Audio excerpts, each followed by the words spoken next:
সময় আসবে যখন মহা সত্য, অতি সত্য, যখন বাস্তব সত্য আমার সামনে, আপনার সামনে যখন উপস্থিত হবে, যখন আজরাইল আসবে, মালাকুল মউত যখন আপনার চোখের সামনে আসবে, শয়তান যখন ডানে বামে উপরে নিচে সব দিক থেকে আপনাকে আমাকে ঈমান হারা করার জন্য, বেঈমান করার জন্য শয়তান যখন উঠে পড়ে লাগবে, আজরাইলের বিকট চেহারা দেখে যখন আমার কলিজা ফেটে যাবে, তখন আমার আপনার একটা আকুতি, একটা মিনতি আমরা আল্লাহর দরবারে পেশ করব।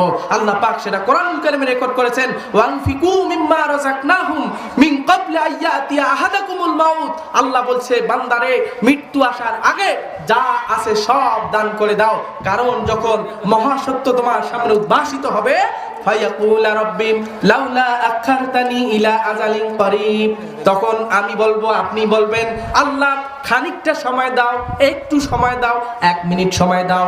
স্ত্রী বুঝি না, সন্তান বুঝি না, কাউকে বুঝি না, দুনিয়ার সব সম্পদগুলো তোমার রাস্তায় দিয়ে দেব।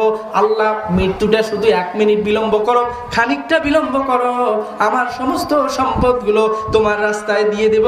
এরপর আজরাইল পাঠাও, এরপর আমার ইন্তেকাল দাও। আল্লাহ 1টা মিনিট সময় দাও।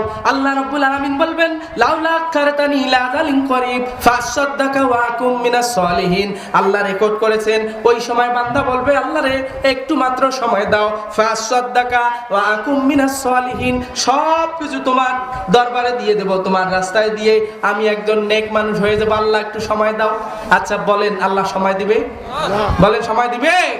তাহলে সময় যদি না দিয়ে থাকে বাপজান আমার, তাহলে আমাকে আপনাকে মুক্ত হস্তে আল্লাহর দরবারে দান করতে হবে। কথা বলেন ঠিক কিনা?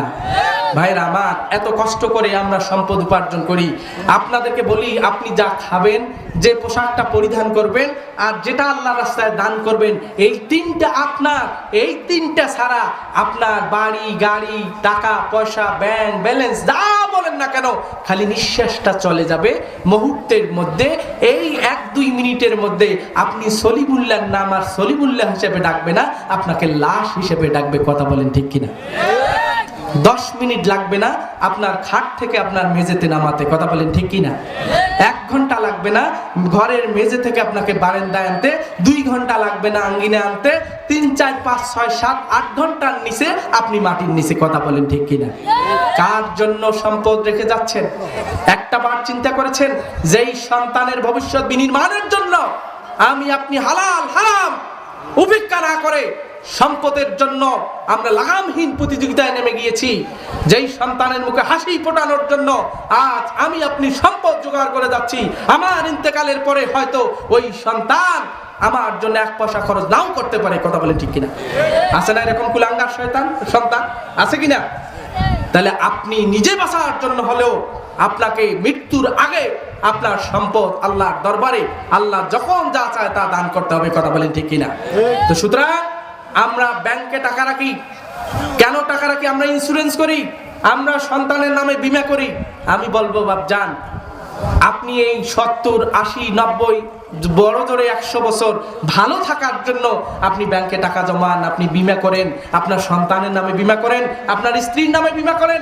আপনি একটা বারের জন্য চিন্তা করেছেন ইন্তেকালের পর কতদিন আপনাকে কবরে থাকতে হবে, আপনার অবস্থান জাহান্নামে হবে না জান্নাতে হবে? আপনি একটা বারের জন্য চিন্তা করেছেন? যেখানে আমাকে কতদিন থাকতে হবে, শুরু থাকবে but there will be no ending, যেখানে শুরু থাকবে কিন্তু শেষ থাকবে না।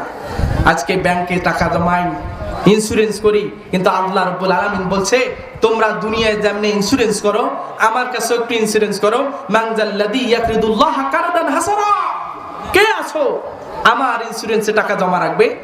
দুনিয়াতে তোমাকে 1 টাকায় কয় টাকা দেয়? আমি আল্লাহ তাআলা আমার ইন্স্যুরেন্সে, আমার ব্যাংকে যদি তোমরা টাকা জমা রাখো, কত দিব তোমরা কিয়ামতের ময়দানে নিজেরাও বিশ্বাস করতে পারবে?